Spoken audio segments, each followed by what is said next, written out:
నమస్కారం భర్త మహాశైలకు ప్రేక్షక మహాశైలకు. ఈరోజు మనం మాట్లాడుకోబోయే సినిమా భర్త మహాశైలకు విజ్ఞప్తి. టైటిల్ వినగానే ఏదో పెద్ద మెసేజ్ ఓరియంటెడ్ సినిమా అనుకున్నాం, కానీ సినిమా చూశాక అర్థమైంది ఆ విజ్ఞప్తి మనకేనని. అసలు రవితేజ్ గారి నుండి మనం ఏం ఎక్స్పెక్ట్ చేస్తాం? ఎనర్జీ. కానీ ఇక్కడ ఎనర్జీ కంటే ఎక్కువ ల్యాగ్ ఉంది. పదండి మ్యాట్లోకి వెళ్దాం. అసలు స్టోరీ ఏంటంటే, మన హీరో స్పెయిన్ వెళ్తాడు. ఎందుకు వెళ్తాడో డైరెక్టర్కి తెలుసు, వెళ్ళాక ఏం చేస్తాడో హీరోకి తెలుసు. మనకి మాత్రం ఇంటర్వల్ వరకు ఏం తెలియదు.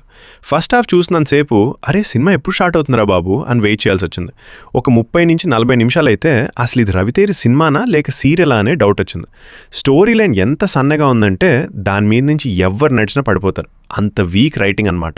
ఇక సాంగ్స్ గురించి మాట్లాడుకోవాలి. సినిమాలో పాటలు వస్తున్నప్పుడు నేను స్క్రీన్ చూడడం మానేసి నా ఫోన్ తీసుకుని ఇన్స్టాగ్రామ్ రీల్స్ స్క్రోల్ చేసుకున్నా. 2 ఎందుకంటే సినిమా పాటల కంటే రీల్స్లో కంటెంట్ బెటర్గా ఉంది కాబట్టి. ప్లీజ్ నన్ను వదిలేండి రా బాబు అనిపించింది ఆ సాంగ్ ప్లేస్మెంట్స్ చూసి. లాజిక్ అంటారా? అది స్పెయిన్ ఫ్లైట్ ఎక్కేటప్పుడే ఇండియాలో మర్చిపోయారు మన డైరెక్టర్. సరే మరి మొత్తం చెత్తగా ఉందా అంటే కాదు. సెకండ్ హాఫ్లో కొంచెం ఆక్సిజన్ దొరికింది, థ్యాంక్స్ టు వెనల్ కిషోర్, సత్య మరియు సునీల్. ఆ సునీల్ జనరేటర్లో షుగర్ పోసే సీన్, ఇంకా హాస్పిటల్ కామెడీ సీన్స్ కొంచెం నవ్వించే.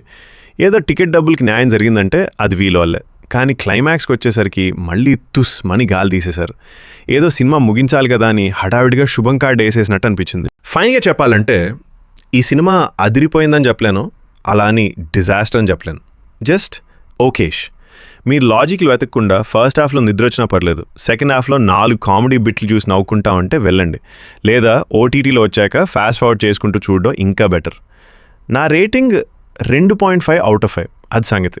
మరి ఈ రివ్యూ మీకు నచ్చితే లైక్ కొట్టండి. సినిమా చూశాక మీకు ఏమనిపించిందో కామెంట్ చేయండి.